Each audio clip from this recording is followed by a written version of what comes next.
VIP के राष्ट्रीय अध्यक्ष मुकेश सहनी के पिता जीतन सहनी की हत्या मामले में दरभंगा में अपराधियों के द्वारा हत्या कर दिया गया। हत्या के संबंध में एसएसपी ने क्या कुछ कहा है, आइए सुनिए।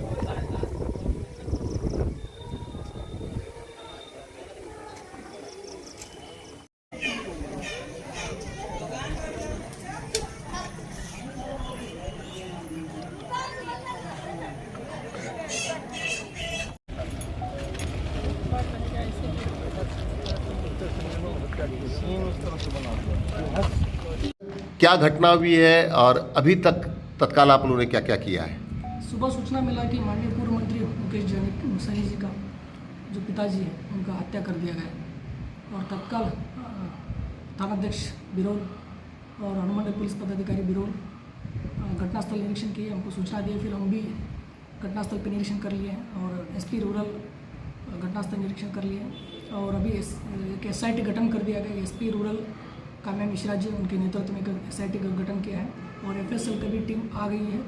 अभी घटनास्थल में सबूत इकट्ठा कर रही है और हमारा जो टेक्निकल सेल होता है, जो मोबाइल एनालिसिस हम लोग करते हैं, वो भी टीम आ चुकी है, वो भी काम स्टार्ट कर लिया है और डॉग स्क्वाड को बुलाया गया है, तो अभी वो भी रास्ते में आ रहा है। और जो हमारा सारा जो टीम है, जो एफएसएल टीम, टेक्निकल टीम और डॉग स्क्वाड का टीम और जो हमारा स्पेशल इन्वेस्टिगेशन टीम, सब लोग हम लोग लगे हुए हैं और इसको त्वरित गति से काम करते हैं, हम लोग उद्भेदन कर लेंगे। प्रथम दृष्टया हत्या क्यों की गई है, क्या कारण है कि और किस तरह से हत्या की गई है? हत्या चाकू के द्वारा वार करके किया गया है और अभी हम लोग अज्ञात के ऊपर काम कर रहे हैं क्योंकि अभी अननोन है और हम लोग अगल बगल सीसीटीवी फुटेज खंगाल रहे हैं, टीम लगी हुई है। और जो प्रथम दृष्टया जो लग रहा है कि बाकी एक बक्सा बाहर में दिखा है कि जो घर के बाहर एक बक्सा जो अंदर का था उसको बाहर फेंका गया है जो पानी में, उसको भी हम लोग कलेक्ट कर रहे हैं और वहाँ भी कुछ सबूत अगर देख रहे हैं कि बाहर में कुछ ऐसा सबूत मिल रहा है कि नहीं मिल रहा है, तो हम लोग सारे एंगल पे भी काम कर रहे हैं। ऐसा एक एंगल नहीं छूटेगा, सब एंगल पे काम करेंगे ताकि कुछ क्लू मिले कि हम लोग उसको जल्दी से जल्दी उद्भेदन करें। अभी तक कोई सर किसी प्रकार का मतलब गिरफ्तारी वगैरह? अभी हम लोग का अनुसंधान जारी है और जैसे आपको अनुसंधान में जो तत्व आएगा तो हम अपडेट करेंगे आपको।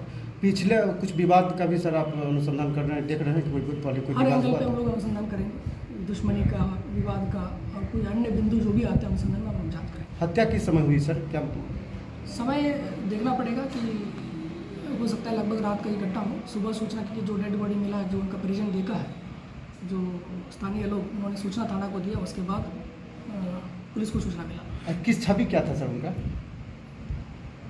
सर जानकारी मिली कि जो दो लड़के थे उनके साथ रहा करते थे वो जो अनुसंधान में जो आएंगे तत्व, क्योंकि बहुत सारे चीज़ होते हैं कि अब अनुसंधान में आता तो आते हैं, तो उसके आधार पर हम लोग काम करेंगे। क्या लगता है प्रथम दृष्टया चोरों ने इस घटना को अंजाम दिया है? चोरी की नीयत से किया है या दूसरे कोई कारण है? अब हम लोग तो हर एंगल पे, जैसा मैं बताया कि क्या चोरी की घटना से एंगल किया हो या दुश्मनी के कारण हो, कोई अन्य कारण भी हो सकता है, तो हम लोग हर एंगल से हम लोग काम कर रहे हैं। मुहर्रम पर्व का त्यौहार चल रहा है और मुहर्रम पर्व के अवसर पर दरभंगा में विभिन्न मुहर्रम कमेटी की ओर से लगातार मुहर्रम खेल का आयोजन चल रही है।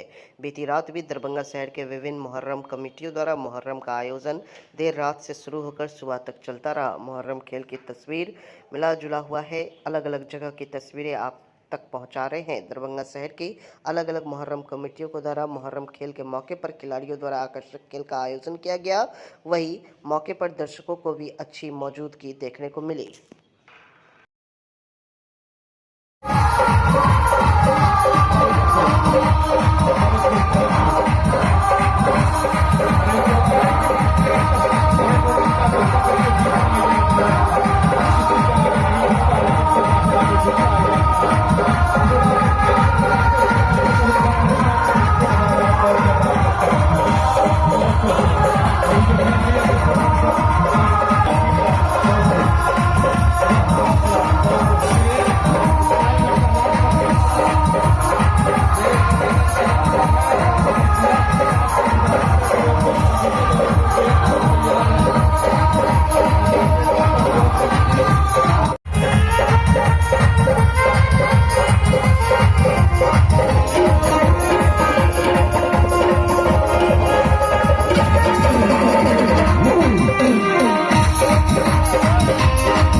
है। देखो तोड़ फोड़ करने से खेल का मजा जाता है और तोड़ फोड़ न करने से खेल में मजा आता है। इसको अफरोज की तरफ से 50 रुपए का इनाम दिया जा रहा है इस खिलाड़ी को। बहुत ही खूब, बहुत अच्छे, वाह वाह वाह वाह वाह वाह वाह वाह, बहुत खूब, बहुत खूब। और गुलाब बाबू की तरफ से भी 50 रुपए का इनाम, बहुत अच्छे। अजमत बाबू की तरफ से भी 10 रुपए का इनाम। सदर की साथ पर जब समर लहराने लगते हैं, सदर की साथ पर जब समर लहराने लगते हैं, जिन्हें उड़ना नहीं आता लहराने लगते हैं, जिन्हें उड़ना नहीं आता है। वाह वाह वाह वाह, तलती पर पहुंचने की अपना इनाम आके ले जाए। ये बहुत ही खतरनाक खेल है, ये बहुत खतरनाक खेल है, ये बहुत ही खतरनाक खेल। ये हमारे चारगाना मोहल्ला करमगंज के जूनियर खिलाड़ी हैं। इसको गुलाब बाबू की तरफ से 50 रुपए का इनाम, अफरोज की तरफ से 50 रुपए का इनाम और दूसरे भाई की तरफ से भी 50 रुपए का इनाम दिया गया है। बहुत अच्छे, वाह वाह, बहुत अच्छे। बन जाएगी एतबार तो 100 बार चलेगी, बन जाएगी एतबार तो 100 बार चलेगी, तलवार चलेगी। बहुत खूब, कैमरा बंद कर लीजिए, आप लोग से गुजारिश से कैमरा बंद कर लीजिए, कैमरा।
बच्चे अपनी जान की परवाह किए बगैर लगाते हैं नदी में छलांग, कभी भी घट सकती है बड़ी घटना। यह दृश्य है दरभंगा के इमली घाट वार्ड नंबर 9 की, जहां बागमती नदी पर बने पुल से यहां पर स्टंट करते हैं बच्चे। जान में जोखिम डाल करके नदी छलांग लगाते हैं, कभी भी कोई बड़ी घटना हो सकती है। इसमें प्रशासन और ना ही वार्ड पार्षद और ना ही कोई रोक टोक करने वाला है।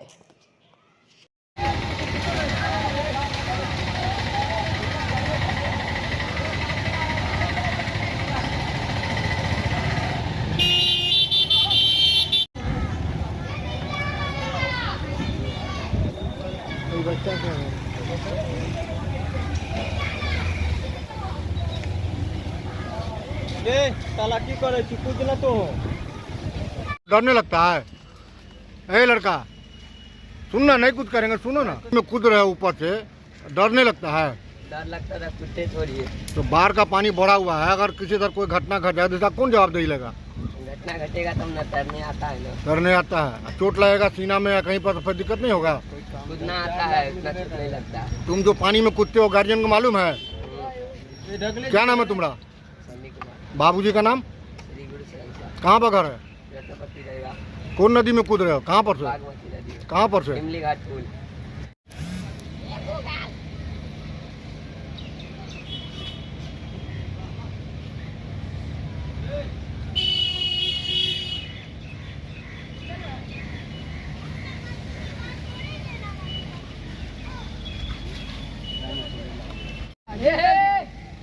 ए छोड़ दो हटो।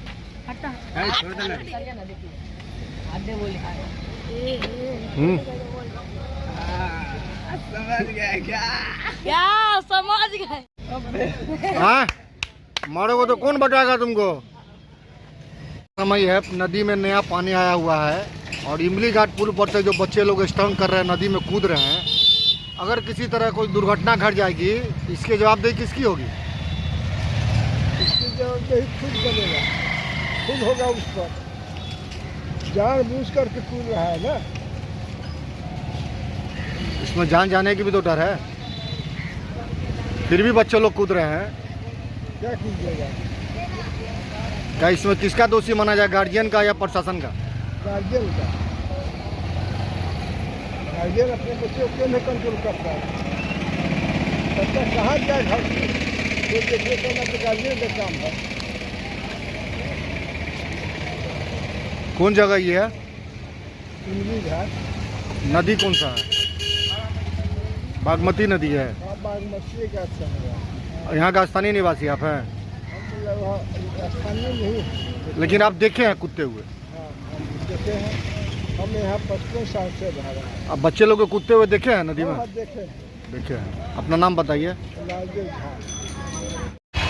वार्ड नंबर 9 का इमली घाट पुल पड़ता है, अब बागमती नदी क्रॉस करती है। अभी देखा गया है, हम वीडियो बनाए हैं इसका, कुछ छोटे छोटे बच्चे लोग पुल पर से नदी में कूदते हैं, छलांग लगाते हैं, स्टंट करते हैं। क्या इससे सही चीज़ है? एक्चुअल में क्या है कि देखिए यहाँ बच्चे ही पहले बड़ा कूदता है और जब बड़ा कूदता है तो उसको बच्चा देखता है उसका नकल करता है। यहाँ तो सीनियर ही गड़बड़ाहट से नहीं, जब से बाढ़ आ रहा है तब से लोग कूदा-कूदी करिए। और घटना भी कई बार हो चुका है, ऐसा नहीं। एक बार तो पिलर में टकरा के भी घटना हुआ है, सीना फटा हुआ है। एक बार परसों भी घटना होती है। तो बच्चा घटना भी रोज होता है, लेकिन लोग संभल नहीं रहा है। क्या इस पर प्रशासन की कोई नज़र नहीं है? इस पर प्रशासन का सिर्फ यही नहीं, वार्ड नंबर 9 में ही नहीं, वार्ड नंबर 23 में भी जो पुल आप देख रहे हैं, या अभी महाराजी पुल चलिए बन रहा है, प्रगति पे, तीनों पुल का वही आता है, लोग कूद के वही कर रहा था और नुकसान भी हो रहा है। इस पर प्रशासन को जागना चाहिए, वैसे इस पर एक्शन लेना चाहिए। गार्जियन को भी इस पर ध्यान देना चाहिए। गार्जियन, अब देखिए गार्जियन के बारे में ये बोला जा सकता है, आप मर्द हैं, हम ही आप पूरे दिन काम पे निकले हुए हैं, औरत को घर का काम संभालना, बच्चा क्या पता चलता है तो आता है, गार्जियन नहीं पता चला नहीं है, और घटना भी जगह हो चुका है। इस पर मैंने प्रशासन को संज्ञान लेना चाहिए। कम से कम बाढ़ के समय में एक भी आदमी का ड्यूटी यहाँ पे होना चाहिए। यानी हर एक पुल पर एक जवान को ड्यूटी होना चाहिए। बिल्कुल। अपना परिचय दीजिए। पंकज पासवान। जनसुराज पदयात्रा पहुंची मधेपुरा। ढोल नगाड़ों के बीच प्रशांत किशोर का भव्य स्वागत, हजारों की संख्या में जुटे लोग। अगर लालू यादव के लड़के जो 9वीं पास नहीं हैं, उन्हें मुख्यमंत्री बनाने के लिए इतनी चिंता है, तो आप कब अपने बच्चों के भविष्य के बारे में सोचेंगे? प्रशांत किशोर।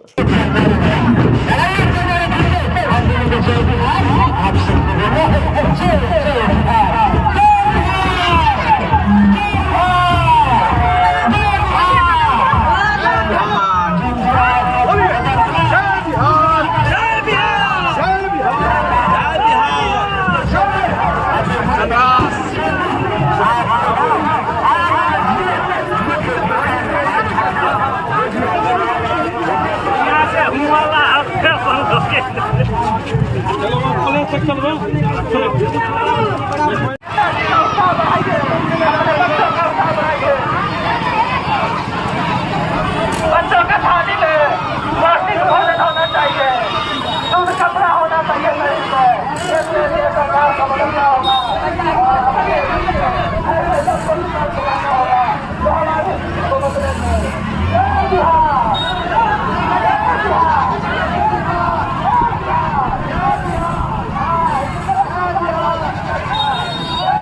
गरीब का बच्चा गया स्कूल में पढ़ने, 10-11 बजे तक पिलुआ वाला खिचड़ी खाया, रोड पर मैदान में घूमा, घर चला है। आप में से कुछ लोग हैं जो अपने बच्चों को प्राइवेट स्कूल में पढ़ा रहे हैं, कोचिंग ट्यूशन दिलवा रहे हैं, आपके बच्चे को भी नौकरी नहीं मिल रहा है। ऐसा क्यों? ऐसा इसलिए कि स्कूल तो आप भले प्राइवेट में पढ़ा दीजिएगा, कॉलेज आपके बच्चे को सरकारी में ही जाना पड़ेगा। तो जो बिहार में व्यवस्था है, इसमें स्कूल में खिचड़ी बट रहा है, कॉलेज से MA BA का डिग्री बट रहा है, पढ़ाई दोनों में कहीं नहीं हो रहा। तो जब आपका बच्चा पढ़ा ही नहीं तो चाहे लालू जी बन जाए कि मोदी जी बन जाए, नीतीश कुमार बन जाए कि प्रशांत किशोर बन जाए, आपके अनपढ़ बच्चे को कोई डॉक्टर, इंजीनियर, कलेक्टर नहीं बना सकता। उस कार्बन न्यूट्रल स्टेट बनाने की दिशा में climate resilient and low carbon development pathway for Bihar project के तहत दरभंगा प्रमंडल में आयोजित किया गया कार्यशाला समानालय अवस्थित बाबा साहेब डॉक्टर भीमराव अम्बेडकर सभागार में कार्बन न्यूट्रल स्टेट बनाने की दिशा में climate resilient and low carbon development pathway for Bihar project के तहत वर्कशॉप कार्यालय का शुभारंभ दीप प्रज्वलित कर किया गया।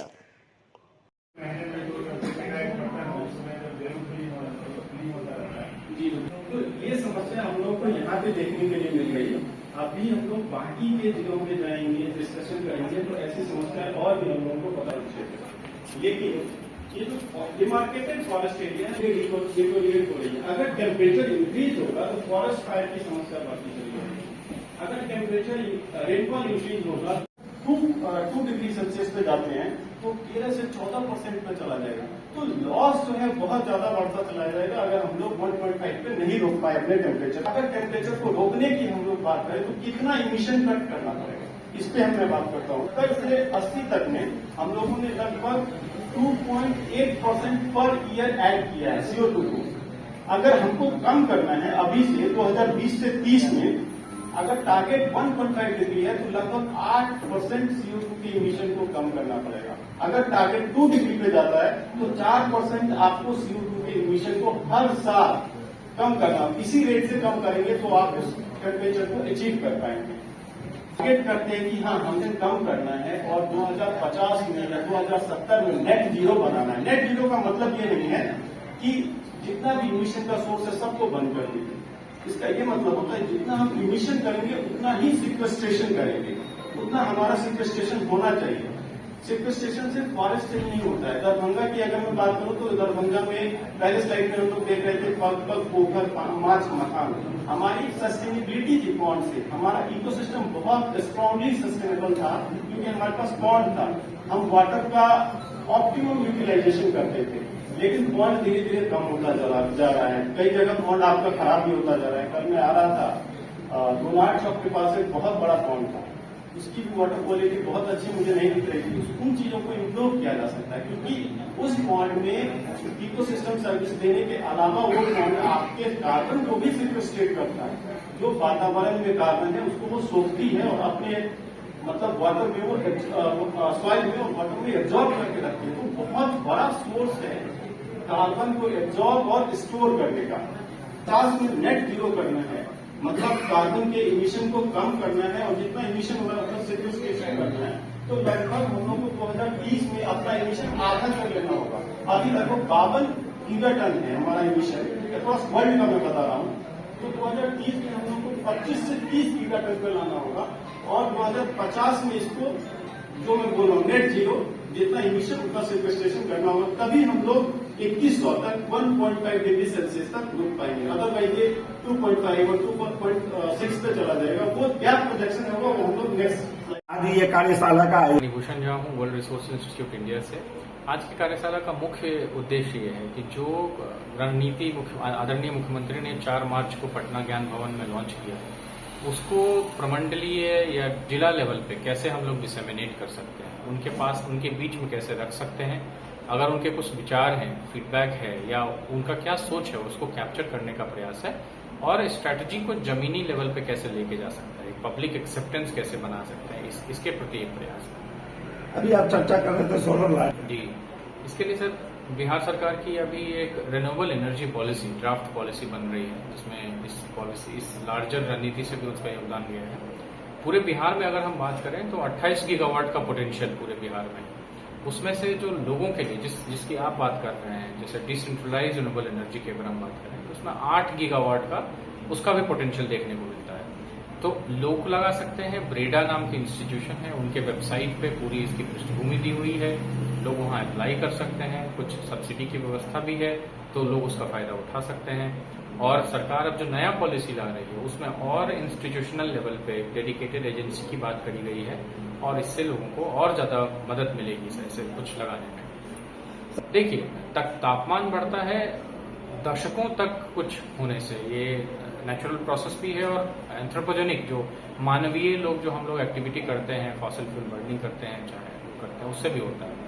इसके लिए लॉन्ग टर्म यही है कि हम कैसे लो कार्बन की तरफ शिफ्ट हो, लो कार्बन पद्धति की तरफ कैसे शिफ्ट हो। एक उदाहरण हुआ जैसे कि हम थर्मल पावर लेते हैं, कैसे रिन्यूएबल पावर ले सकते हैं, जो नॉन कन्वेंशनल आप बोलते हैं एनर्जी। आज जो हम मोबिलिटी यूज करते हैं, जैसे डीजल पेट्रोल बेस्ड गाड़ियों को इस्तेमाल कर सकते हैं, कैसे इलेक्ट्रिक व्हीकल की तरफ बढ़ सकते हैं। ये सब कुछ करने से जो हम, जैसे ही हमारा एमिशंस जो हम कार्बन डाइऑक्साइड का हो, किसी और चीज का हो, उसको हमें रोकथाम करना पड़ेगा, तभी जाकर के तापमान से हमें मिलेगी।